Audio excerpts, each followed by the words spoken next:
দেখেননি একটা ফজা ময়দানে লেগেছে, সে এখন মুখ্যমন্ত্রী হবে, ইন্ডিয়ান ফজা। জিজ্ঞেস করেন ফজা তুমি তো লড়বা, তোমার পার্টির নাম কি? তাই আমি জানি না। তাই না, লক্ষ লক্ষ লোক আছে, কি কামাই যে করবে এই ফজা। এই তুই তো চায় না বাজারে নওশাদ সিদ্দিকী তোর মতো তো স্টেজে উঠে ওয়াজ করেনি।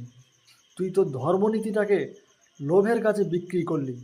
তুই জেনে শুনে দেখে শুনে যে দলটা ওয়াকার নিয়ে দিল্লিতে গিয়ে আন্দোলন করতে বলছে সেই দলকে তুই সাথ দিলি। তুই মসজিদ মাদ্রাসাকে না ভালোবাসিস, তাহলে কিসের ভালোবাসিস? তোর মসজিদ মাদ্রাসা ওই দল রক্ষা করবে? দিল্লিতে গিয়ে রক্ষা করতে বলে তুই দিল্লি যাবি? তোর সাথে কি আবার দিল্লি যাব?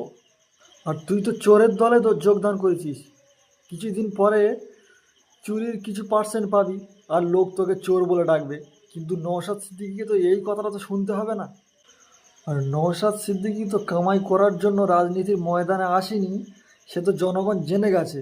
আর তুই যে কামাই করার জন্য রাজনীতির ময়দানে এসছিস এই কথাটা শোনার পরেই বুঝে গেছে, মানুষ বুঝে যাবে এই ভিডিওটা দেখার পরে অবশ্যই।